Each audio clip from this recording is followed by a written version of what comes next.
Damos la bienvenida a todos y a todas Ongi etorriak de Noi, este 13 de enero. Está con nosotros Elsa Fuente, coordinadora de UNICEF en el Comité del País Vasco. Es licenciada en Derecho por la Universidad de Deusto y especialista universitaria en Desarrollo y Cooperación Internacional por EGOA UPV EHU. Posee también estudios de Antropología del Diploma de Ayuda Humanitaria del Instituto de Derechos Humanos Pedro Arrupe y mediadora diplomada. Inició su andadura como voluntaria en diferentes organizaciones no gubernamentales y como responsable de varios programas en el Comité Español de UNICEF desde 1996. En 2009 se convierte ya en la coordinadora de UNICEF aquí, en el País Vasco.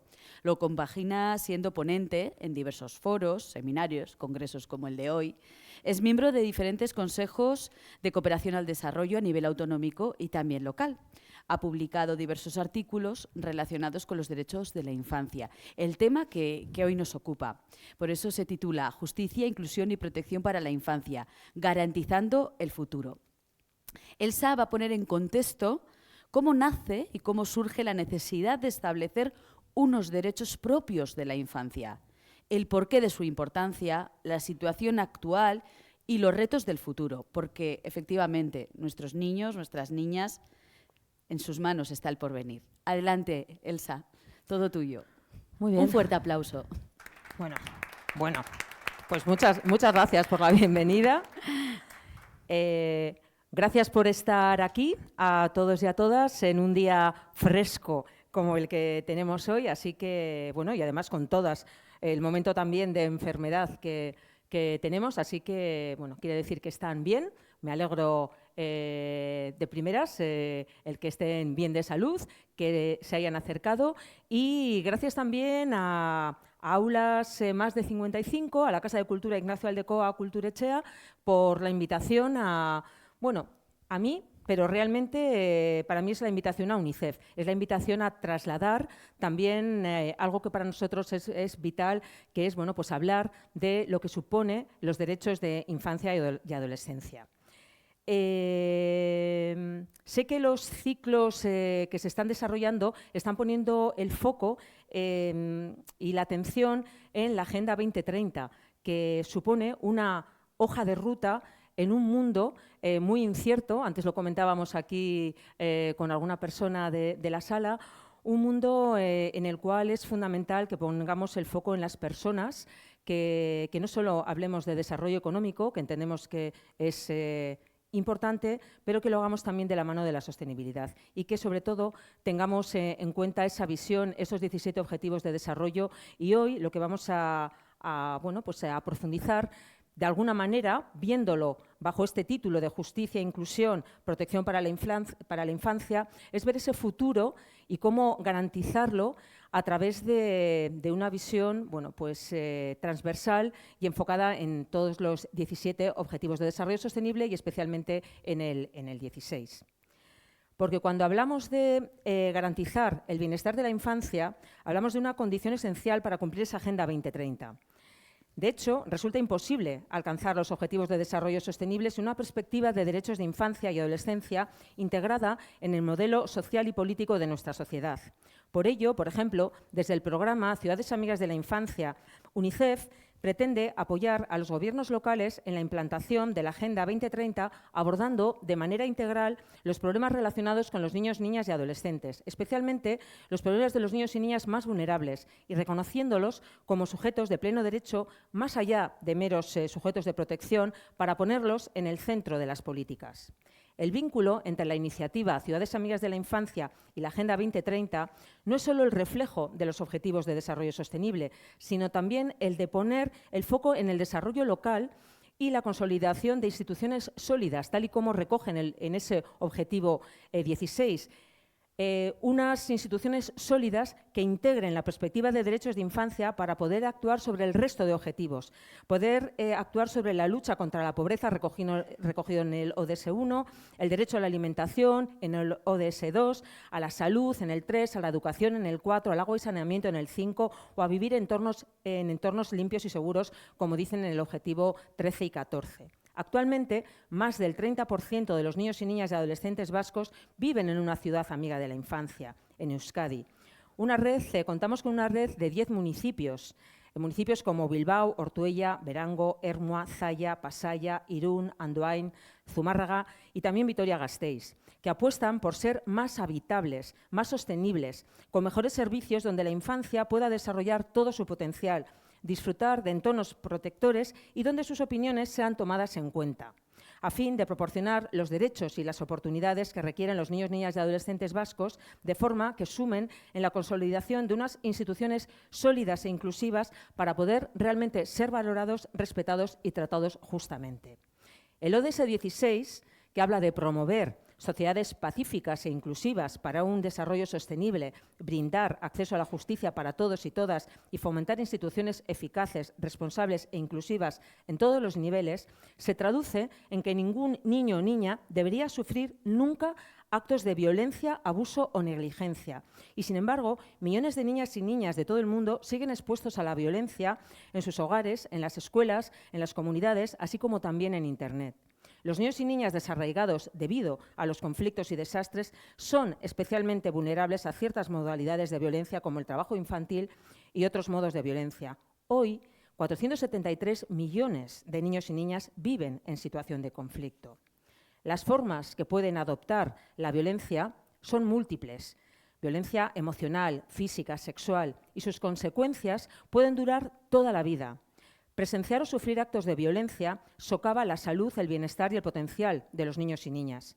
Los gobiernos están en primera línea y pueden propiciar una defensa clave para los niños y niñas que están en peligro, mediante algo que para nosotros es totalmente cotidiano, por decirlo así. Estamos hablando simplemente del registro de nacimientos. En muchísimos países todavía hay niños y niñas que no están registrados, por lo tanto, no existen. Y en ese caso, estamos hablando de algo tan esencial, el estar registrado, que supone existir o no, y que ofrece, el estar registrado ofrece el derecho a poder acceder a unos servicios sociales fundamentales, a unos sistemas de justicia equitativos y a otras formas de protección a la infancia. Ahora me van a permitir, a modo de introducción, recordar que contamos con un marco legal de obligatorio cumplimiento que reconoce y garantiza los derechos de los niños, niñas y adolescentes. Porque, ¿para qué unos derechos de los niños y niñas? Es muy fácil, porque los niños y niñas son realmente individuos, no son propiedad de los padres, de las madres, del Estado. No son tampoco meramente personas en desarrollo, gozan en calidad de miembros de la familia de igual estatus que las personas adultas. Es cierto, por otro lado, que los niños y niñas inician su vida como seres dependientes y necesitan de las personas adultas para los cuidados y también para esa orientación y para evolucionar hacia su independencia. Y somos las personas adultas quienes conformamos las familias de los niños y niñas, quienes, en primer lugar, debemos de brindar esos cuidados. Pero cuando los principales cuidadores no pueden satisfacer las necesidades de los niños y niñas, es responsabilidad de toda la sociedad cubrir ese vacío, y especialmente de las administraciones públicas. Las medidas u omisiones de los gobiernos pueden repercutir con mayor contundencia sobre los niños y niñas que sobre cualquier otro grupo social, porque estamos hablando del presente y del futuro. Prácticamente todas las áreas de la política gubernamental, por ejemplo, la educación, la salud pública, entre otras, afectan directamente a la infancia. Las prácticas reguladoras miopes que no toman en consideración a los niños y niñas tienen una repercusión negativa para el futuro de todos los miembros de la sociedad, generando políticas que no van realmente a funcionar. Rara vez se escuchan y se sopesan las opiniones de los niños y niñas en el proceso político. Sabemos que los niños y niñas no votan ni participan de ningún otro modo en los procesos políticos. Si no se les presta especial atención a las opiniones de los niños y niñas, que puedan expresarse tanto en casa como en el colegio, en las comunidades locales, incluso en los propios gobiernos, en los gobiernos municipales, en esa política más cercana al ciudadano y ciudadana, si no se recogen sus puntos de vista acerca de las muchas cuestiones importantes que les afectan, ahora o les afectarán en el futuro, vamos a sufrir innegablemente, unos costes que va a ser muy difícil sufragar. Unos costes que van a repercutir en toda la sociedad. Por lo tanto, es el momento de tenerles verdaderamente en cuenta y recoger ese enfoque de derechos de infancia. A lo largo de la historia nos hemos encontrado con estas situaciones que recojo en estas citas. Por ejemplo, la cita de Aristóteles, en la que equiparaba a un hijo con la propiedad. Y, por ejemplo, el caso de Mary Ellen Wilson, de 1874, que solo pudo ser defendida por malos tratos ante un tribunal gracias a la legislación para la protección de los animales. Pero se ha avanzado mucho y voy a hacer un breve recorrido por los derechos de los niños y niñas. La primera declaración de derechos del niño, de carácter sistemática, fue la Declaración de Ginebra del 26 de diciembre de 1924. En 1948, las Naciones Unidas aprobaron la Declaración Universal de los Derechos Humanos, que implícitamente incluía los derechos de los niños y niñas, pero posteriormente se llegó al convencimiento de que las necesidades particulares de la infancia deberían de estar especialmente enunciadas, y así, el 20 de noviembre de 1959, se aprobó la Declaración de los Derechos del Niño, pero estamos hablando de una declaración que no es de obligatorio cumplimiento. Posteriormente, para conmemorar ese 20º aniversario de esta Declaración de los Derechos del Niño, la Asamblea General de las Naciones Unidas designó el año 1979 como el Año Internacional del Niño y la Niña. Y a partir de allí se comenzó a discutir una nueva Declaración de Derechos de la Infancia, fundada en nuevos principios, y a consecuencia de todo ese debate de más de 30 años de trabajo, la Asamblea General de Naciones Unidas, el 20 de noviembre de 1989, adoptó la Convención sobre los Derechos del Niño, que en 1990 fue ratificada por el Estado español. La Convención sobre los Derechos del Niño es el tratado internacional de derechos humanos más ratificado de la historia y es de obligatorio cumplimiento. Es un tratado que fue complementado por 3 protocolos facultativos, 2 en el año 2000, uno dirigido a evitar la participación de niños y niñas en conflictos armados y otro, también del 2000, para terminar con la venta de niños y niñas, la prostitución infantil y su utilización en la pornografía. Y un tercero, que data del 2011, que acordó un procedimiento de comunicaciones por el cual se permite que los niños y niñas puedan presentar denuncias individuales relativas a violaciones de sus derechos. Dichos protocolos también han sido firmados y ratificados posteriormente por el Estado español. Y un pequeño inciso. Como saben, los tratados pueden contener obligaciones que pueden cumplirse directamente y bastará, por lo tanto, su publicación en el Boletín Oficial para que sus normas entren en vigor. Y en otras ocasiones exigen que los Estados adopten medidas legislativas o reglamentarias para su ejecución. Así que no perdamos de vista la obligatoriedad de contar con legislación adecuada a la garantía de los derechos de infancia y adolescencia, porque toda esta estructura normativa significó en su momento, y aún a día de hoy también, un verdadero cambio de paradigma acerca del rol social de la infancia, reconociéndoles como verdaderos agentes de cambio, lo que supuso una nueva mirada de ciudadanía que estaba limitada hasta ese momento a la mayoría de edad. Así, la Convención sobre los Derechos del Niño determinó un antes y un después en la consideración de la infancia en términos sociales, culturales y jurídicos. Los niños, niñas y adolescentes dejaron de ser vistos únicamente como objetos de protección para ser reconocidos como sujetos de derechos, es decir, titulares de derechos habilitados para ejercerlos por sí mismos y para exigir su observancia en caso de amenaza o incumplimiento. Y se hizo sobre la base de 4 principios fundamentales, como son la vida y supervivencia de la infancia, la no discriminación, el respeto a su autonomía progresiva y su participación y el interés superior de cada niño y niña. Y aunque la ratificación de la Convención sobre los Derechos del Niño y la Niña, como he comentado, se realizó en 1990, nos encontramos aún justificando la necesidad de avanzar en normativas que vayan más allá del ámbito de la protección, que si bien evidentemente es una obligación y no tenemos ninguna duda al respecto, no aborda únicamente esa perspectiva la revolución que supuso la aprobación de la Convención sobre los Derechos del Niño y la Niña y el avance en el marco de la garantía de derechos para niños, niñas y adolescentes. La última Ley de Infancia y Adolescencia aprobada en el Estado, que en concreto se ha gestado en Euskadi y fue aprobada por el Parlamento Vasco por un amplio consenso político el pasado 15 de febrero, entrando en vigor el pasado 29 de agosto de 2024, es la Ley 2/2024 de Infancia y Adolescencia.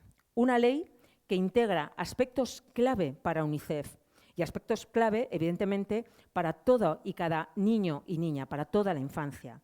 Aspectos como la promoción de la infancia y de la adolescencia a todos los niveles, la obligatoriedad de contar con informes de impacto en infancia en todos los proyectos de ley, la participación infantil y, en definitiva, la integralidad y transversalidad de la ley desde una responsabilidad colectiva y coordinada para el ejercicio y garantía de los derechos de la infancia y adolescencia.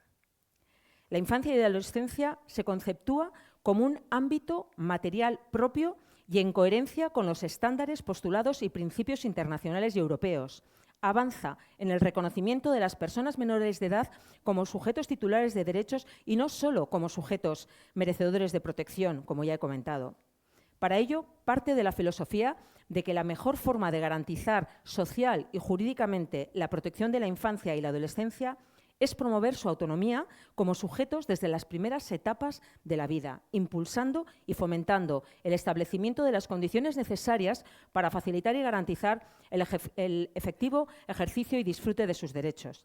Y, en iguales términos, asegurar su desarrollo físico y psicológico, que incluye las áreas emocional, cognitiva, social y afectivo-sexual, de forma plena y armónica. Y se da prioridad a la prevención como principal mecanismo de protección y al interés superior del niño y la niña, haciendo que este engranaje funcione. La presente ley tiene por objeto, y es fundamental que lo tengamos en cuenta a la hora de su implementación, una regulación normativa sistemática, completa, coherente y actualizada, construida sobre los principios básicos de prevalencia del interés superior de las personas menores de edad, de integralidad, transversalidad de la infancia en todas las políticas, deber de corresponsabilidad de la sociedad en su conjunto, del sector privado y de los propios poderes públicos, incluyendo la participación infantil y adolescente como ciudadanía activa. Asimismo, y respetando las competencias de cada administración pública, proyecta su contenido en torno a 4 grandes ejes de intervención: la promoción, la prevención y detección, la atención y protección de cada niño o niña y la recuperación integral de las personas menores de edad, a través de la cual se persigue no solo la reparación del daño, sino también la restitución de los derechos vulnerados. Y también la ley realiza un importante esfuerzo para reforzar el contenido sustantivo del derecho de participación de los niños, niñas y adolescentes, una participación efectiva en relación con aquellos asuntos de la vida pública que les conciernen y, en especial, en el diseño y la planificación de las políticas públicas que afectan a sus derechos. Todas estas áreas en las que deberá desenvolverse la actuación pública, sumadas en su conjunto, estructuran una atención integral y multisectorial a la infancia y a la adolescencia y contribuyen a reafirmar el carácter integral que tiene la ley. En estrecha relación con lo ya comentado y aplicado a las diferentes situaciones de los niños, niñas y adolescentes, la ley pone de relieve la necesidad de que todas las administraciones públicas vascas mantengan una actitud vigilante en la prevención de contextos, situaciones o conductas que puedan dificultar, perjudicar o vulnerar el adecuado desarrollo físico y psicológico de las personas menores de edad y el ejercicio real de sus derechos, con la independencia de cuál sea su origen y con el objetivo de poder anticiparse a ellos mediante la detección precoz y así poder evitar su aparición o limitar las consecuencias negativas que deriven de dichas situaciones, su gravedad o su duración. Así, la ley nace con un triple objetivo: garantizar a todos los niños, niñas y adolescentes que residan o se encuentren en el territorio de la Comunidad Autónoma del País Vasco el ejercicio de los derechos y libertades que les reconoce el ordenamiento jurídico, determinar las acciones que desde un deber de corresponsabilidad deben desarrollar los poderes públicos en los diferentes ámbitos sectoriales de la atención pública con el fin de alcanzar el objetivo anterior y definir los principios de actuación y establecer el marco competencial correspondiente al conjunto de las actuaciones de promoción, prevención, atención y protección, así como las estructuras de coordinación y colaboración y participación entre los diferentes agentes. Es una ley que se estructura en 337 artículos, 17 disposiciones adicionales, 2 disposiciones transitorias, 1 derogatoria y 7 finales. Y me voy a centrar un poquito en el título 5 para que entiendan, es una ley amplísima y, como digo, totalmente integral, con ese enfoque en esa garantía de derechos de infancia, pero como la charla se centra también en el ámbito de protección y de lucha contra la violencia de infancia, quería traer este título 5 y hacer un breve resumen, porque este título está compuesto por 3 capítulos que incide en la prevención, detección y protección frente a situaciones de violencia contra la infancia y la adolescencia, siendo coherente con la triple finalidad de la propia ley de prevención, socialización y educación, que también se recoge en la Ley Orgánica 8/2021 del 4 de junio de protección integral a la infancia y la adolescencia frente a la violencia. El capítulo 1 recoge la estrategia integral contra la violencia hacia la infancia y la adolescencia, que deberá tener un carácter interinstitucional e intersectorial y abordar la violencia contra la infancia y la adolescencia en todos sus aspectos, incidiendo en el ámbito familiar, educativo, sanitario, en los servicios sociales, el ámbito judicial, policial y de seguridad, en las tecnologías de la relación, la información y la comunicación, con especial atención a Internet y las redes sociales, y en la cultura, ocio y tiempo libre, así como en la actividad física y deporte. El capítulo 2 desarrolla el conjunto de actuaciones que tienen por objeto prevenir aquellas situaciones de vulneración de derechos por actos de violencia, destacando la regulación de la figura de la persona llamada persona de coordinadora de bienestar y protección, que debe crearse en los centros educativos, donde cursan estudios las personas menores de edad. Y también recoge la creación de la figura de la persona delegada de protección, con la que deben contar obligatoriamente las entidades, centros y organizaciones, tanto públicas como privadas, que desarrollen actividades de educación físicas, deportivas y de ocio con niños, niñas y adolescentes. El capítulo 3 está orientado a la intervención y protección, incidiendo en la necesidad de la detección precoz. Desde esta premisa articula el conjunto de políticas, procedimientos y actuaciones que deben ejecutar las administraciones públicas vascas cuando un niño, niña o adolescente es víctima de cualquier forma de violencia o está en riesgo de serlo, independientemente del ámbito en el que se produzca la violencia, ya sea escolar, comunitario, deportivo, familiar u otro. Actuaciones que se pueden dar dentro del ámbito sanitario, educativo, de la actividad física y del deporte, servicios sociales, ámbito policial, ámbito judicial, adquiriendo una especial dimensión las actuaciones de los servicios sociales por su competencia para realizar la recogida, en muchos casos, de información y la valoración de casos de posible violencia sobre la infancia y adolescencia. Así, se atribuye al personal funcionario de servicios sociales la condición de agente de autoridad para facilitarle y asegurarle poder desarrollar eficazmente sus funciones en materia de protección de niños, niñas y adolescentes. Y por otra parte, este título quinto, también regula el derecho a una atención integral a las personas menores víctimas de violencia, que comprenderá medidas de intervención, apoyo, acogida y recuperación física y psicológica, con la finalidad de evitar la victimización secundaria y obtener una adecuada reparación material y moral de los perjuicios derivados del delito. Después de este marco que considero necesario, voy a centrarme en esas palabras que se recogían en el título de esta charla, que es justicia, inclusión y protección de los niños, niñas y adolescentes, y para ello les quiero compartir un breve vídeo basado en un experimento social que realizó UNICEF.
Berotzamisor, Tachuchkani Romatsuya, Netskina.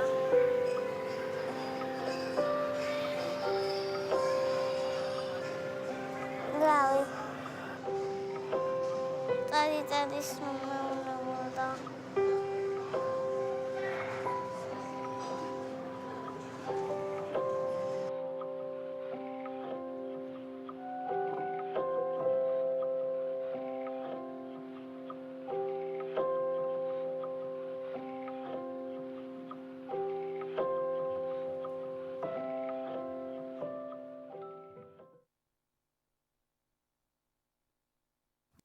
Luego ya comentaremos seguramente estos vídeos que voy a ir compartiendo. Evidentemente, ningún niño, niña o adolescente debería sufrir nunca actos de violencia, abuso o negligencia. Y, sin embargo, millones de niños y niñas de todo el mundo siguen expuestos a la violencia en sus hogares, escuelas y comunidades. Cuando hablamos de violencia contra la infancia, hablamos de una violencia oculta, cotidiana, justificada en muchos casos socialmente, porque se ve desde lo privado, con un gran impacto inmediato, pero también a largo plazo y con grandes costes sociales y económicos para el presente y el futuro de la sociedad. Pero no olvidemos que estamos hablando de una violencia, de una violación de derechos y que se puede prevenir. Hoy tenemos la obligación de no mirar a otro lado. La violencia, según la Organización Mundial de la Salud, supone el uso deliberado de la fuerza o del abuso de poder que puede causar un daño efectivo o potencial contra la salud, supervivencia, desarrollo o dignidad de un niño, niña o adolescente. Una violencia que va de lo sutil al maltrato, generando heridas que perduran en el tiempo con grandes impactos en el desarrollo de la persona, muchas veces anulando a la propia persona.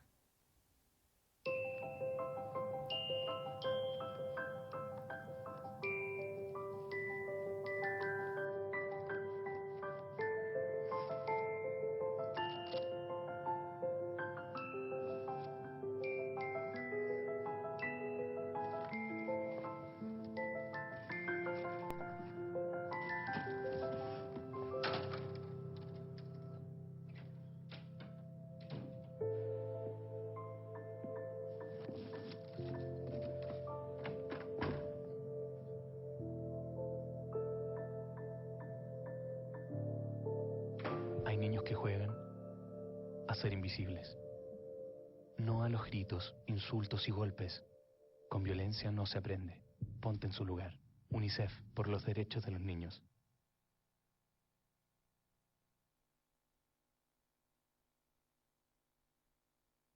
Presentó un informe a la Asamblea General de Naciones Unidas en el que se constataba que, aunque la violencia extrema contra la infancia puede ocupar los titulares de las noticias, para muchos niños y niñas la violencia forma parte de una rutina y es una realidad cotidiana.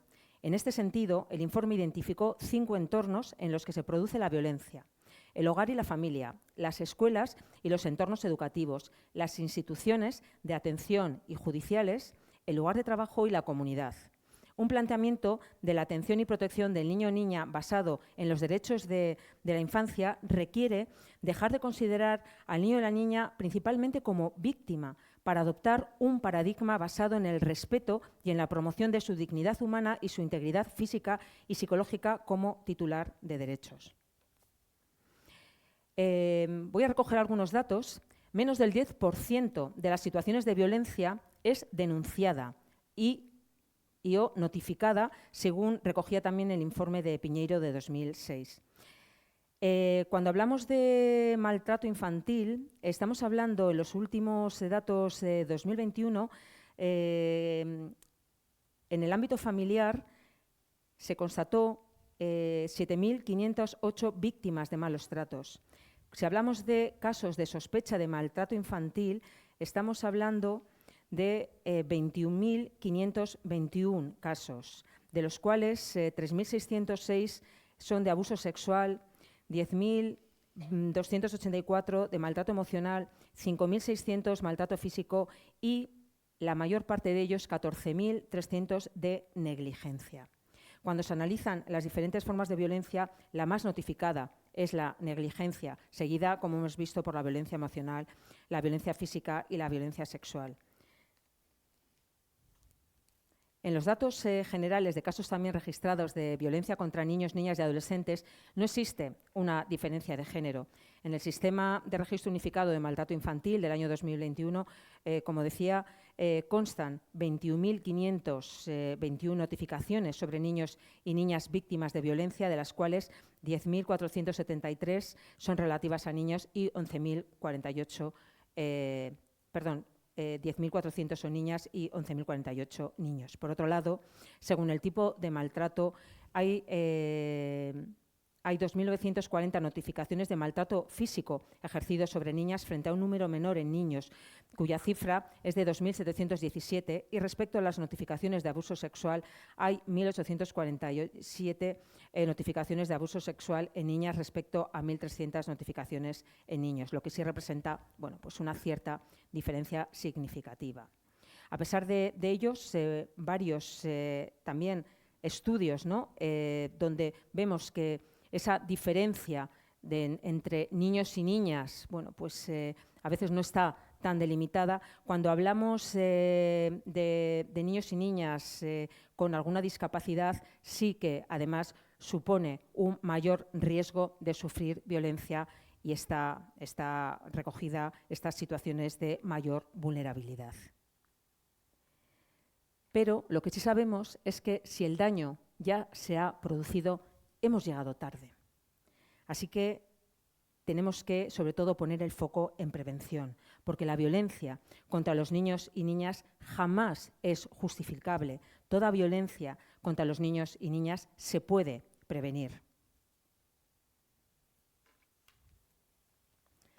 La Ley Orgánica 8/2021 de protección integral a la infancia y la adolescencia frente a la violencia, la llamada LOPIVI, introduce un cambio de paradigma en la forma de abordar el derecho de los niños y niñas y adolescentes a vivir una vida libre de violencia desde todos los sectores públicos, incluido el sector educativo. Por un lado, aborda la violencia hacia la infancia teniendo en cuenta los entornos donde se desarrollan. Ya lo hemos comentado, esos entornos como la escuela, familia, comunidad, espacios de ocio y deporte, instituciones de protección y justicia, y también ese espacio digital que es fundamental y que realmente cada día recibimos mucha más demanda por parte de los propios niños y niñas de que pongamos foco en ella cuando estamos hablando de ese bullying o de ese ciberbullying. Prioriza también esta ley orgánica un enfoque preventivo que asegure que trabajamos para evitar que la violencia y el daño se produzca y no solo para responder y proteger a los niños y niñas cuando han sido víctimas. La sensibilización, la información y la formación de profesionales y de los propios niños y niñas son acciones imprescindibles de prevención que contribuyen a reducir el riesgo de la invisibilización, la justificación y la negación de la violencia. Adopta también esta ley un enfoque de protección integral, es decir, que todos los niños y niñas tienen los mismos derechos en todos los entornos, independientemente de sus circunstancias, y, por tanto, se deben adoptar todas las medidas para prevenir que sufran violencia, detectarla de manera temprana, actuar diligentemente para responder a ellas, protegerles y asegurar su acceso a la justicia y la reparación del daño. Y, por ende, establece obligaciones y medidas concretas en todos los niveles de actuación, sensibilización, prevención, detección precoz, intervención temprana, asistencia y recuperación. Y, además, este enfoque integral reconoce la naturaleza multidimensional de la violencia y exige una actuación coordinada e intersectorial. Apela a la participación de diferentes administraciones cuyo concurso es imprescindible para lograr su objetivo y convoca a profesionales de muy distintos ámbitos, entre otros el sanitario, el educativo, el policial, el jurídico, el de los servicios sociales y el deportivo. Y los diferentes sectores y niveles de administración tienen que establecer mecanismos de comunicación, de colaboración y coordinación sistemáticos que aseguren una acción concertada para la prevención, detección precoz, intervención temprana, atención y recuperación. Porque además de esta LOPIVI, de esta ley orgánica, contamos, como antes he explicado, con una ley vasca de infancia y adolescencia que recoge también y pone el foco en estas actuaciones. En general, el marco legal existente hasta la LOPIBI, que es del 2021, es un marco legal sancionador y represivo. Se piensa que solo las conductas que están en el Código Penal son violencia, pero no todas las situaciones de violencia están tipificadas y no todas las respuestas deben estar en el Código Penal. Hay que articular otras medidas de tipo social, educativo, estadístico, presupuestario. Por eso estamos hablando de un cambio de paradigma, pasar a un enfoque preventivo, poniendo al niño, a la niña y al adolescente en el centro, generando entornos protectores y siendo corresponsables toda la ciudadanía en su bienestar.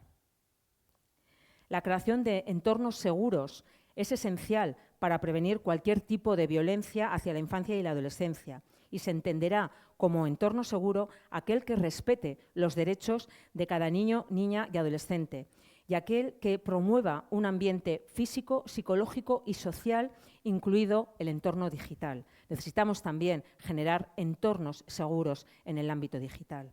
Para ello es fundamental la implicación de personas adultas conscientes y responsables que proporcionen a la infancia y la adolescencia las herramientas necesarias para que puedan identificar situaciones de violencia, expresar su malestar y saber cómo ponerlo en conocimiento de la persona adulta de confianza. Generar una participación activa de los propios niños y niñas en su autoprotección, que es fundamental y depende del propio conocimiento de sus derechos y de su ejercicio como titulares de los mismos. Y ya, para finalizar, me gustaría hacerlo escuchando a los propios niños y niñas. Estamos hablando de esa participación infantil y quiero acercarles una carta que lanzaron a las personas adultas con motivo del Día Mundial de la Infancia.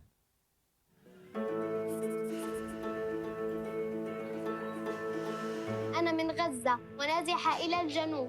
Na ninaandika kwenu kutoka Tanzania. Y soy de Caracas, Venezuela. I'm writing to you from Okhtirka, Ukraine. Je voudrais un lieu où chaque enfant est aimé, un monde où la paix brille, douce et réconfortante. 一个能让我们开开心心、健健康康的未来。 من حقنا إن نعيش بأمان ونبني مستقبل جميل. Et donc, à la sécurité, droit à l'éducation, droit à la protection. También me preocupa mucho mi futuro. Hace poco hubo muchos incendios forestales y lamentablemente hay sequías. Cette année au Mali, les inondations dues au changement climatique ont affecté le démarrage de l'année scolaire. Nous voulons juste une enfance normale. Kwenye jamii yangu, watoto wanaugua kila wakati. Kwa nini? ပြည်သူတွေခင်ဗျာစစ်ဘေးရေဘေးမီးဘေးဆိုတဲ့ကက်ကြီးသုံးပါးရဲ့ဒဏ်တွေကိုခံစားနေရရှာတာ I dream of a world filled with hope and possibilities for every child. No solo para nuestra supervivencia, sino también para futuras generaciones. J'aimerais que la couleur se transforme en dialogue. A world where there's no war and children can go to school, live happily, and have friends. I will ask that you include us in decisions that will be made for our islands. cada niño merece lo mejor de este mundo. أحلم بعالم يسمع فيه صوت كل طفل.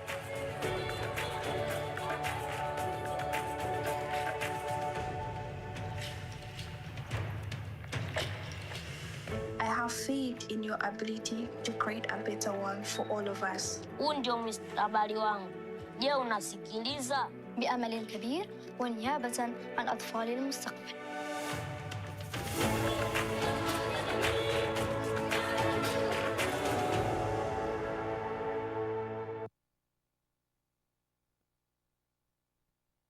Encantada de entrar seguramente en lo que va a ser mucho más interesante, que será escuchar sus reflexiones y poder responder a las mismas.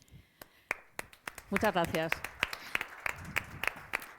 La verdad es que con este último vídeo yo me emocionaba. Supongo que a vosotros y a vosotras os habrá pasado un poco lo mismo, porque los niños son niños y niñas en todos los lugares del mundo y sus anhelos son compartidos, sus sufrimientos también. Te has referido en varias ocasiones durante la charla a los entornos digitales. Es algo que actualmente preocupa mucho porque tanto los entornos familiares, padres, madres, abuelos, abuelas, también es algo novedoso el hecho de entretener a los niños esa ventana al mundo que es Internet, que en principio tiene muchas ventajas y puede ser un instrumento pues muy educativo y se puede utilizar también en los entornos escolares, pero también es una ventana hacia muchos riesgos, ¿no? También estamos oyendo la falta de controles, la falta de filtros para lo que es verdad, lo que es mentira, y todos esos riesgos que no es que vayan los niños a buscarlos, sino que el propio Internet, las propias herramientas se lo ofrecen. Hablamos de violencia sexual, de pedofilia, hablamos de noticias falsas, hablamos también de acoso que se extiende a través de las redes. ¿Qué consejos nos podrías dar a las familias, al entorno educativo, bueno, pues para afrontar esta nueva realidad, Elsa? Sí. Yo creo que, además lo venía comentando, la importancia de valorar esa garantía de derechos de infancia desde una mirada de corresponsabilidad de toda la sociedad.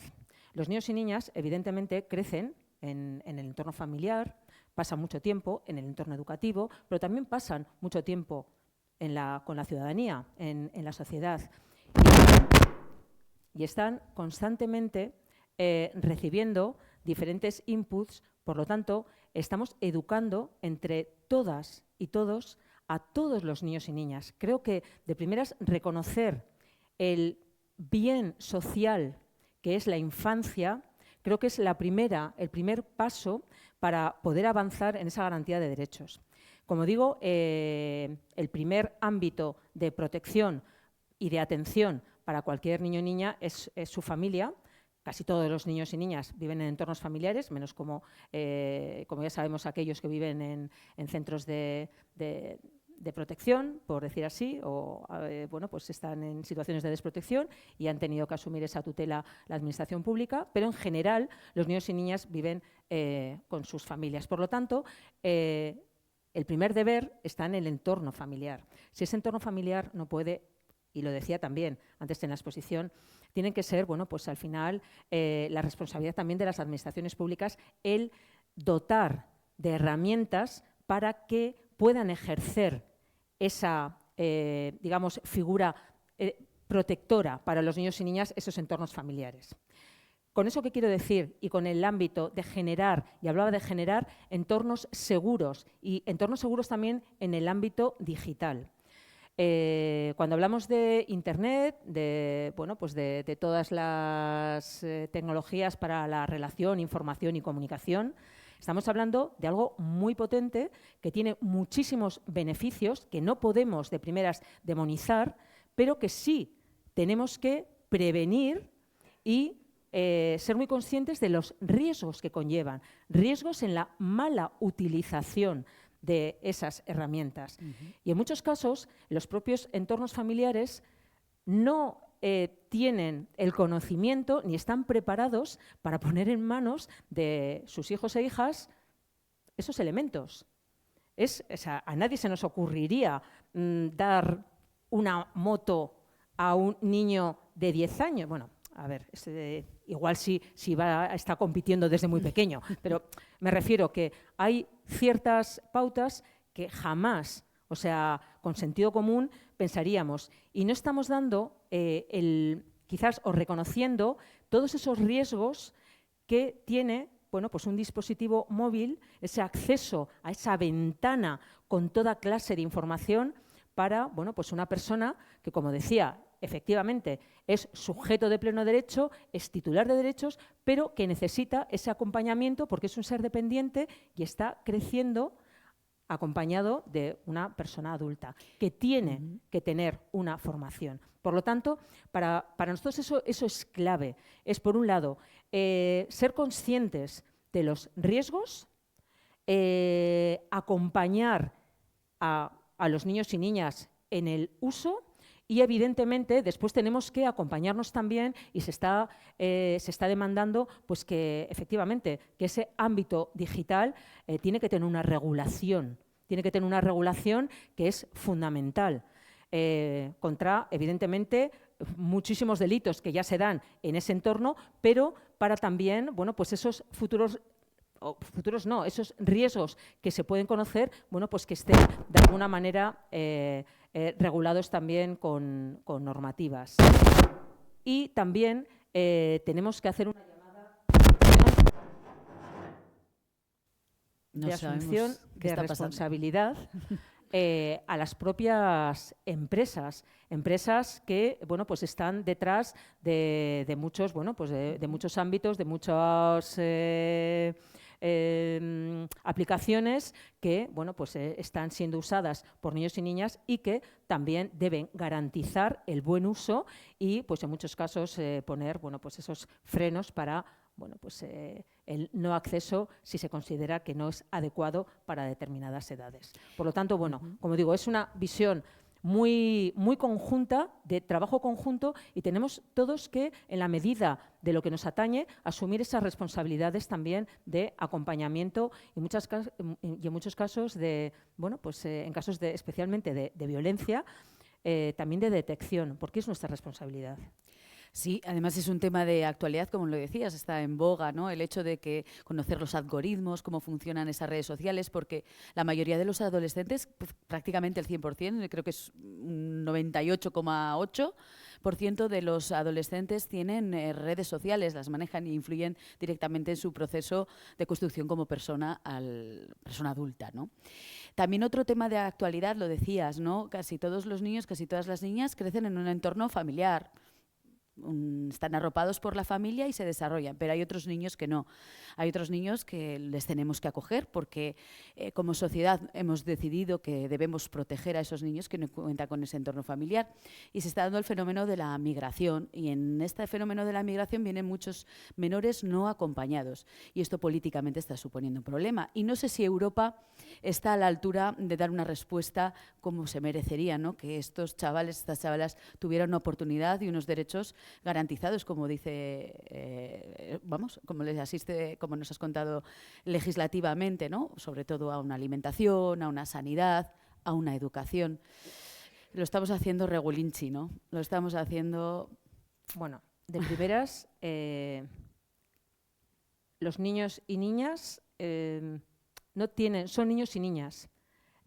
Vamos a olvidarnos de unos atributos que muchas veces son administrativos y que estamos incorporando para, de alguna manera, desviar quizás la obligación de esa atención que está y que es de obligatorio cumplimiento y que estamos eludiendo. Por lo tanto, bueno, de primera sí que me gustaría poner ahí sobre la mesa que cuando hablamos de menores migrantes no acompañados, estamos hablando de niños y niñas. Niños y niñas que han dejado atrás sus entornos familiares y que si yo pienso en mis hijos, en que tuvieran que dar ese salto por buscar unas oportunidades, ¿cómo se sentirían? La sensación de, bueno, pues no voy a decir de abandono, de cómo dejan atrás pues realmente su vida, su arraigo, para bueno, pues buscar unas oportunidades con unas ideas que cuando llegan evidentemente son totalmente diferentes a lo que bueno, pues, quizás se les ha contado y hacia dónde venían, ¿no? Entonces, eso por un lado, pero después por otro tenemos... reitero, o sea, es que es de obligado cumplimiento. Cuando hablamos de la Ley Vasca de Infancia y Adolescencia, es una ley que es para cualquier niño o niña que esté aquí, en la comunidad autónoma del País Vasco. O sea, los niños y niñas que llegan a esa comunidad tienen los mismos derechos y tienen que tener la misma atención en todos los ámbitos. La propia Convención sobre los Derechos del Niño, que ha sido ratificada por el Estado español, está recogiendo esa garantía de derechos sin esos principios fundamentales que recoge la propia Convención, como es la no discriminación. Y estamos generando en muchos casos situaciones de discriminación para niños y niñas. Por lo tanto, yo creo que no estamos teniendo realmente presentes y estamos actuando desde una visión política sin tener en cuenta los derechos humanos y, en concreto, los derechos de cada niño o niña. Esta situación que se está dando en Canarias es una situación realmente, a nosotros, o sea, es una situación de clara emergencia. O sea, es una situación de necesidad de esa corresponsabilidad y de esa actuación que, sinceramente, es una bueno, pues, es una vulneración de derechos. Por lo tanto, estamos demandando una actuación rápida, coordinada, donde realmente el enfoque claro sea ese interés superior de cada niño o niña y se valore de esa manera. Por lo tanto, bueno, consideramos que evidentemente hay que dotar de recursos, hay que también trabajar en el marco de las migraciones por generar vías seguras.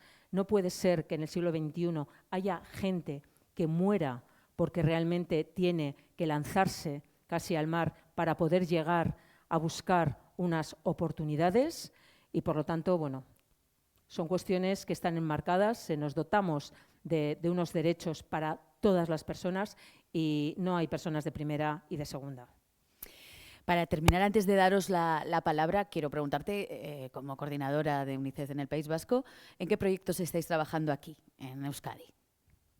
Bueno, comentaba un poco, para nosotros nuestra hoja de ruta es esa Convención sobre los Derechos del Niño y la Niña, donde recoge un poco cuál es la misión de nuestro trabajo, que ahora se ha aterrizado de manera muy palpable en Euskadi, que es en esa Ley Vasca de Infancia y Adolescencia. Por lo tanto, para nosotros el trabajo principal va a ser acompañar para que todos esos 337 artículos de la ley se conviertan en realidades, que realmente esa implementación de la ley sea una realidad y lo veamos en el día a día y en esa garantía de derechos de cada niño o niña en Euskadi.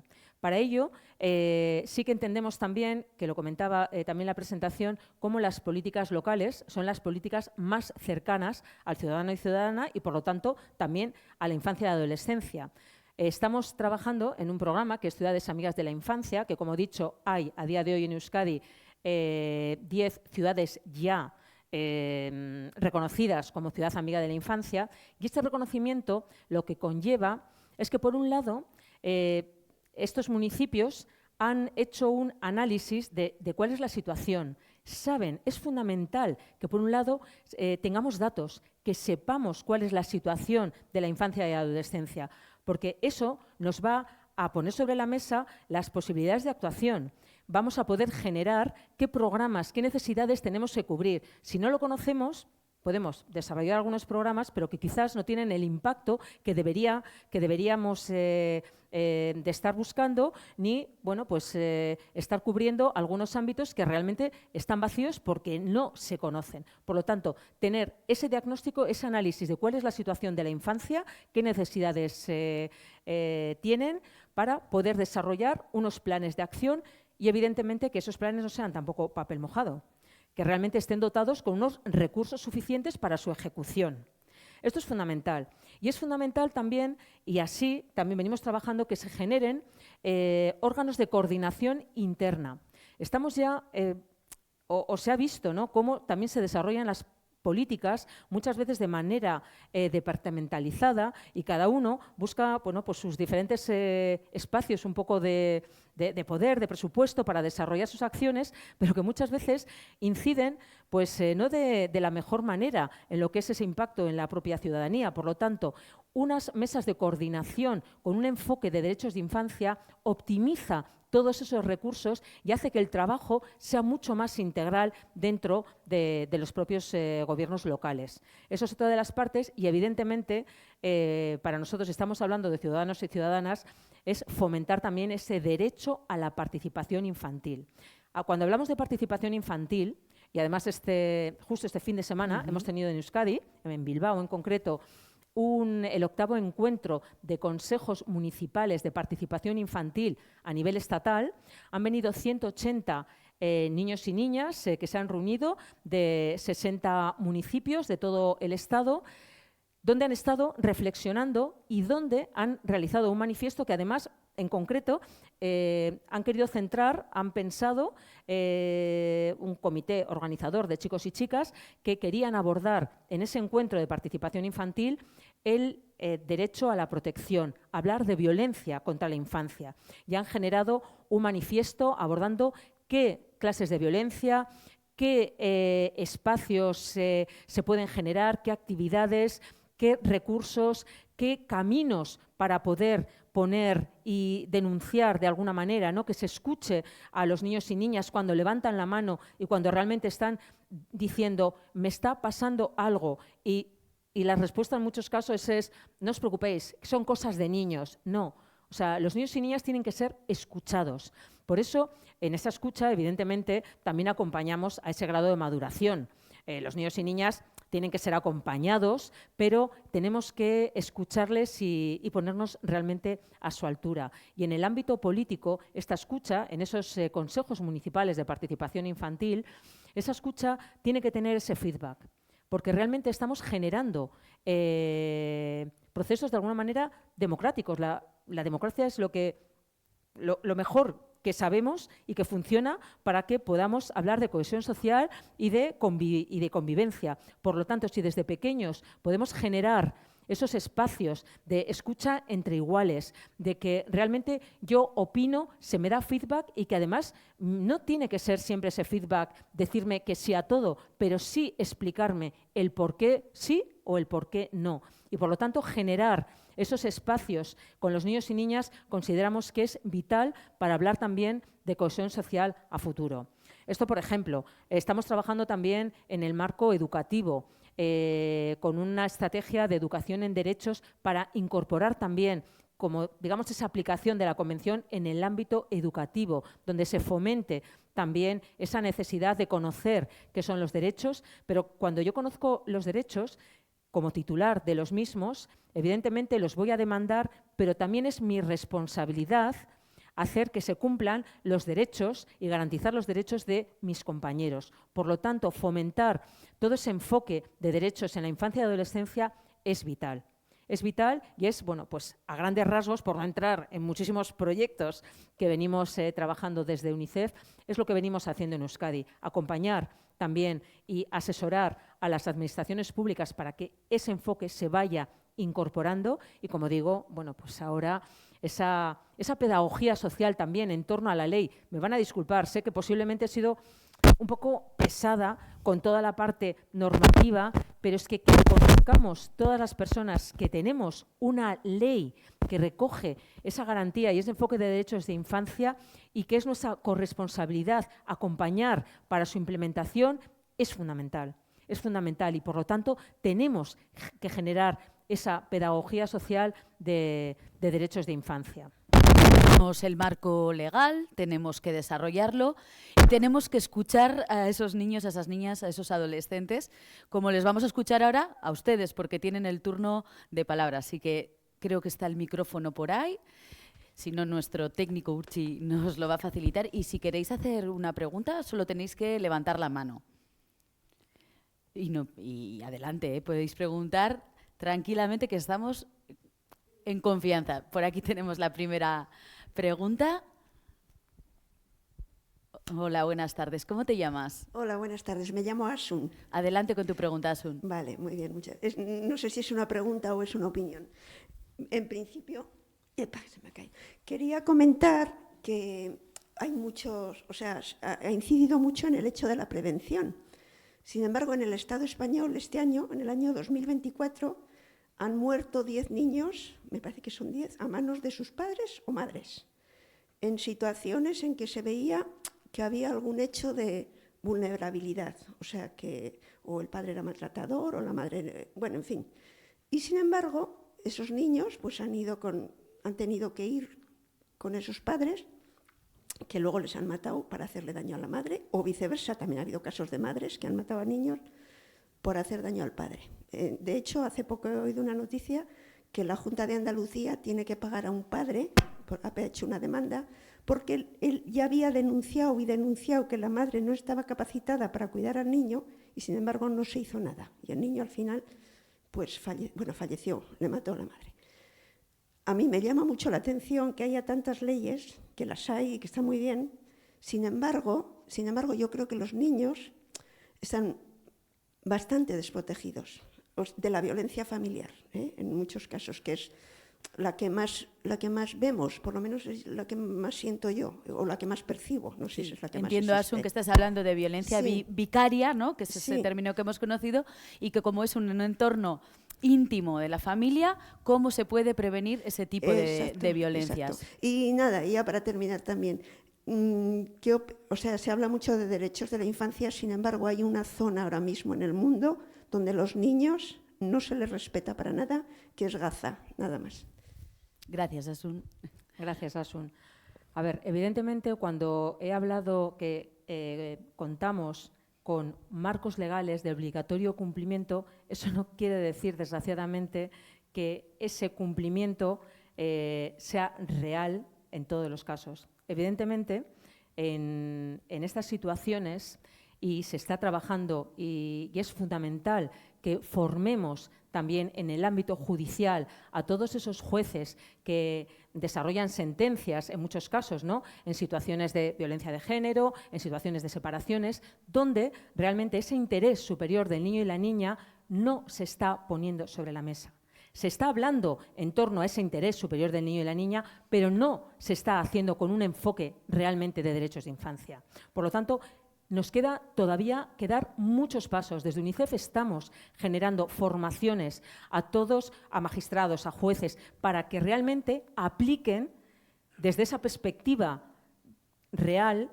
Y además es que el propio Comité de los Derechos del Niño, que es un órgano de expertos de Naciones Unidas que está haciendo ese acompañamiento y solicitando informes a todos los estados que han ratificado la Convención, el propio comité ha generado diferentes observaciones y una de ellas la centró en qué supone ese interés superior del niño y la niña, que no es un concepto indeterminado jurídicamente, sino que detrás realmente tiene un aterrizaje y tiene que ser conocido y llevado a la práctica. Por lo tanto, efectivamente, no podemos dejar en situaciones más subjetivas para que, bueno, pues realmente se recoja y se actúe y se dictamine muchas veces, en muchos casos, bueno, pues situaciones de custodia donde no se ha escuchado además a los propios niños y niñas, que es fundamental y que además ahora es de obligatorio cumplimiento también realizar esa escucha en los diferentes procedimientos judiciales. Por lo tanto, efectivamente, queda por hacer, pero por lo menos tenemos ya un marco legal que tenemos que acompañar en esa implementación. Y respecto a la situación de Gaza, no tenemos palabras. Detrás hay una llamada internacional, evidentemente, a que pare esa guerra. Desde UNICEF estamos trabajando también para la suelta de las personas secuestradas, pero realmente lo que estamos poniendo sobre la mesa es que los niños y niñas en ningún caso, en ninguna situación de conflicto tienen que ser realmente las víctimas de estas situaciones. Y estamos hablando que a día de hoy son más de 14.000 niños y niñas los que han fallecido, bueno, no, a los que han asesinado, matado en Gaza en el marco de una guerra, de un conflicto que no se está resolviendo. Por lo tanto, hablar de garantía de derechos de infancia en muchas ocasiones queda muy lejos. Estamos hablando de Gaza, pero podemos hablar de República Centroafricana, de Yemen, de Sudán del Sur, de muchísimos otros lugares donde la infancia no tiene garantizados sus derechos y donde a veces decimos son los peores lugares para ser niño o niña. La verdad es que viendo el ámbito internacional y de esos problemas tan graves, ¿no?, extremos diríamos, pues sí que está bien recordar que esas situaciones se están dando y hay que denunciar lo que está pasando, vulnerando los derechos de esos niños y de esas niñas. ¿Hay alguna otra pregunta más? ¿Alguien más quiere hacer una pregunta? Solo tenéis que levantar la mano. De acuerdo, pues te damos el micrófono. ¿Tiene ahí el micrófono para que lo oigamos? Sí, el bullying. ¿Qué pasa con el bullying? Porque yo tengo un bisnieto, como os he contado antes, sí, que tiene 4 años y le preguntas, oye, ¿cuántos amiguitos tienes? Pues tantos. Y tengo uno que se llama Iván, pero me pega. Y le digo, bueno, pues cambia de amigos. Digo, no seas amigo de él. No. Y me dice que soy pequeño. Es que el otro debe ser alto y mi nieto es más bien pequeñito.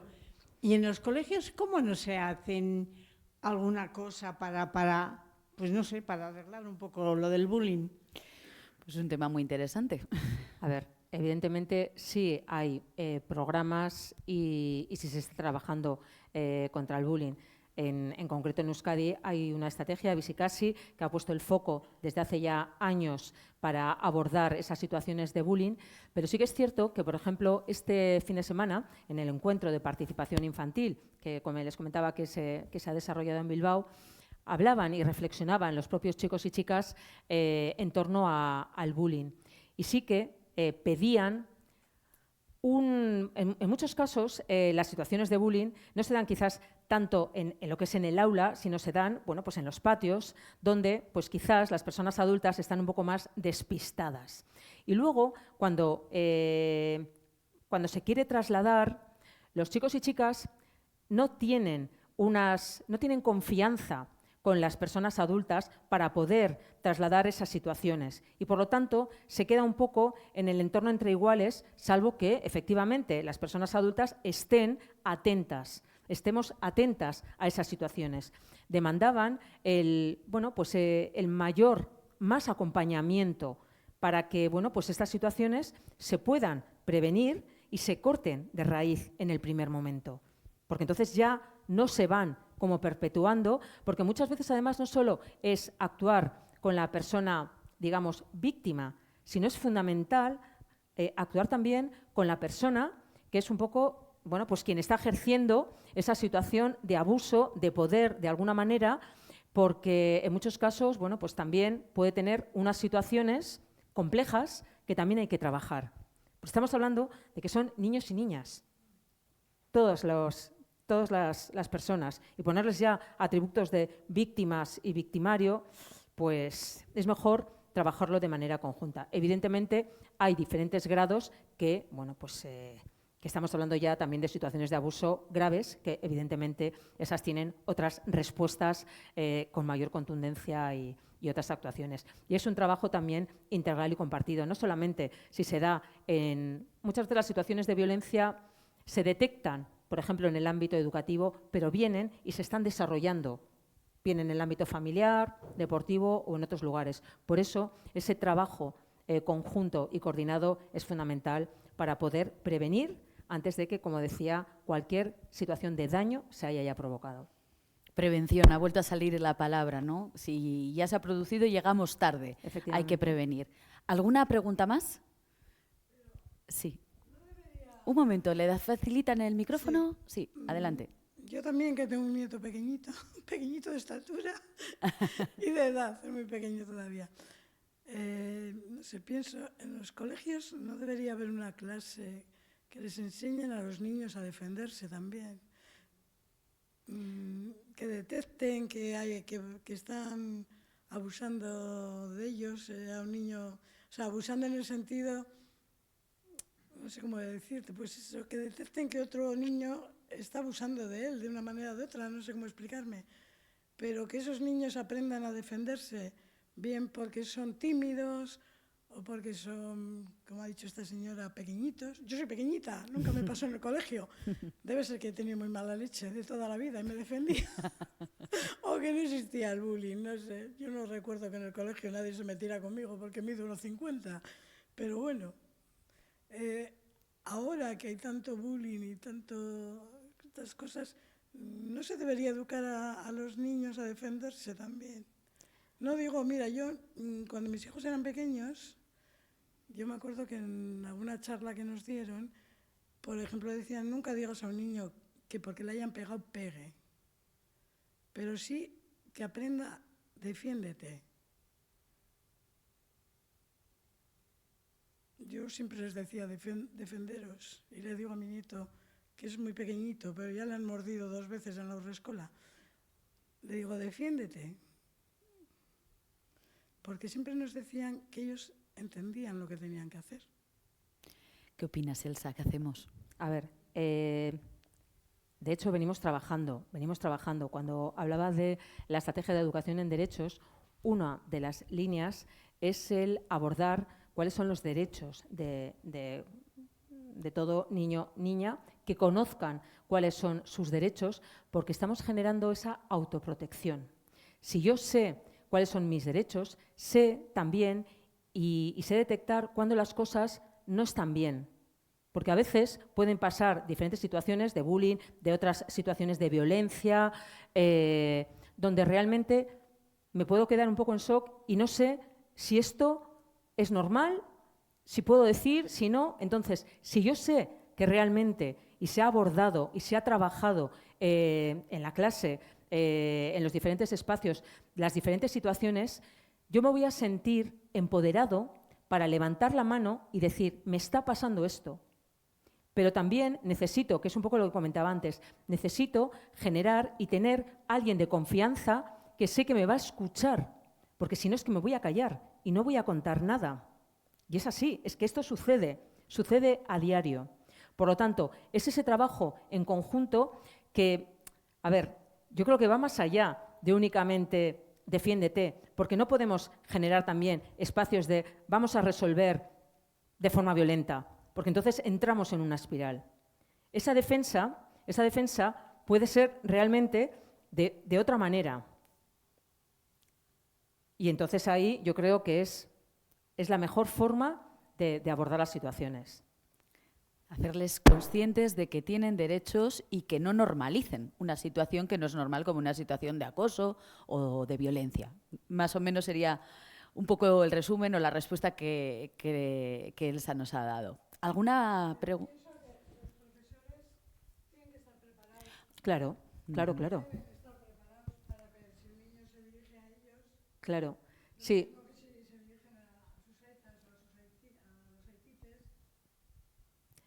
Y se están dando muchísimos avances y hay muchísimas formaciones para el profesorado.